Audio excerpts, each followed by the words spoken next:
दोहा सुना दी। जैसे कि युवा प्रधान तरफ से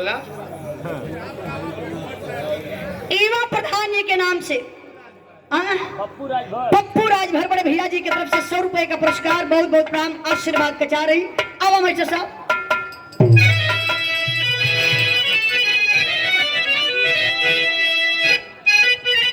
संदीप स्वीट हाउस बड़े भैया जी की तरफ से 51 रुपए का पुरस्कार, भैया के बहुत बहुत प्रणाम, आशीर्वाद कचा रही। अब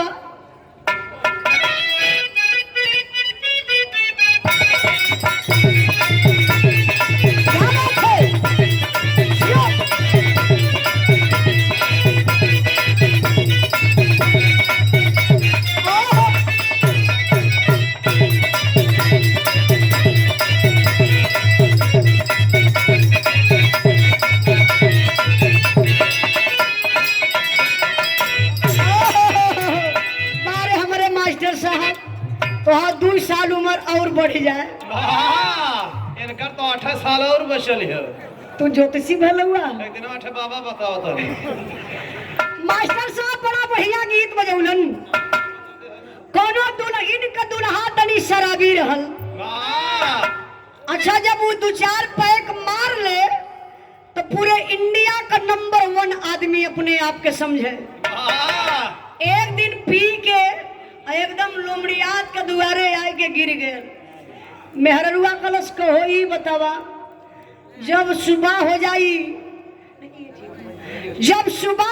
तो कान पकड़ के उठबा बैठबा कि अब जिंदगी में कबो ना पियो। ये बतावा तू आज पी के आइल हुआ, हमरे दिलवा से पूछा कि हमरे दिल पर का गुजरत बा। बिरहा के सुनने वाले भैया बाबू गौर करेंगे, जौने मेहरारू का मर्द पियक्कर निकल जाला ना, वो मेहरारू बहुत मोटा जानी। अच्छा मेहरारू मोटाए जाली? हो कैसे मोटा जाली? आदमी खाइबन करी वो खिसवा अपन खा ले। अच्छा गांजा पिए वाले के मेहरारू ओनहन के दुबरा जाने काहे? वो सबकर हिस्सा बटोर खा जी। अच्छा भैया देखा हमके उतना जानकारी ना हो, कहाँ बिछवा में निहुरत होगा? नेहुरा मत भैया, जमाना बहुत खराब है। उनके जमनवा का करी मराई यहाँ सोहरैया घरे जाके का? अरे पाकिट मराई और का करे जनता मराई। देखा भैया डॉक्यूमेंट कुल पकेटवे में धैले बा, ढेर निहुरा मत नहीं दे पब्लिक हो, धीरे से समझ ले तो एकदम परेशान हो जीबा। ए भैया तक टकिया बना दा बीरन, मशीन आपका बढ़िया हो, हारन हल्का कम करके बल्कु साउंडवा बढ़ा दा, मशीन इनकर बढ़िया बा। एक कमी है इनके मशीन में। कौन कमी? रात भर अंगुरिया में फराला। अच्छा भैया ये कहिया से सीख ले होगा? अच्छा ये कहा तो है कि इशारा कर तुम अपन बतौ ले होगा। हां एक आध दिन हम इनके मशीनिया की यूज कैले है। लल्लन यादव बीकापुर के धरती से सम्मान के लिए पुरस्कार देके भैया के बहुत बहुत प्रणाम, आशीर्वाद के जा रही। इनकर मशीन बढ़िया बा। अच्छा पियक्कर के नाम पर, हाँ सही याद धरुला। अच्छा जब वो पति पी के आल त जान तो ढंगला था, मेरवा कलश का हो फिर पी हला तो कसम खा था के कर ये नटैया पकड़ लल तुम टेंशन बिल्कुल मत लेना। मैं पीने वाला व्यक्ति नहीं हूँ, मुझे दीवानों ने जबरदस्ती पिलाया। ये गली दीवाना की है। मैं रुआ कलश कहूँ तू दीवाना के कहाँ पाई गिला? कहाँ जा रहे थे हंसराजपुर में प्रोग्राम का।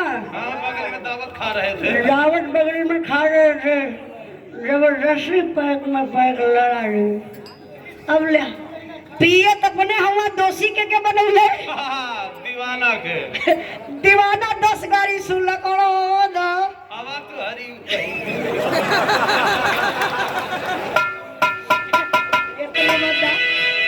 तोहार हक हुआ ना तो बहन के गोड़ धरी।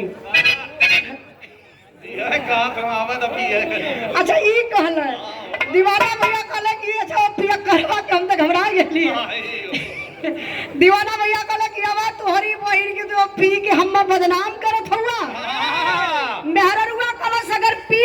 काली से आई बा तो ना तो से बोलब ना डोलब। न खोलब। 1 मिनट मास्टर साहब, कसम खाई के बोली है का ना खोली? वह दरवाजा ना खोलब, पक्का ना? बाहरे सुते करी। खाला आई बा ममू तो दरवाजा खोलब ना, कोई बाहर में सुतबा। गुस्सा में लाल मेहरारू ताना मारे लगल, का कहलस? क्या बात है?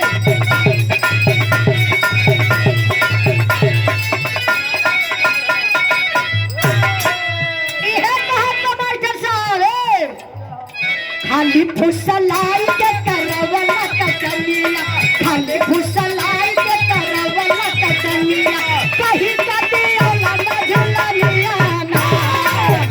ए भैया के बना दे बाड़ी ये बना दे, कहीं कभी ओला ना झुलनिया ना।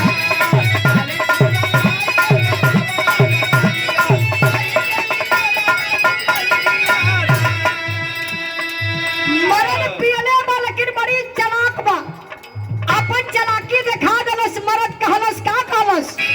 धनवा के भाव तनी बढ़े के तू धनिया, धनवा के भाव तनी बढ़े के तू धनिया, तो हके बढ़ाई बजुला दियाना।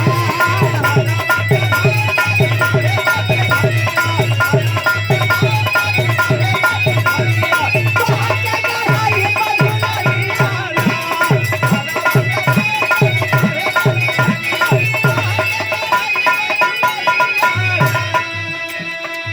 कहा बहा कई बात प्यार के नाराज कई बार राती से जिया पे राजा उतर गई बात है।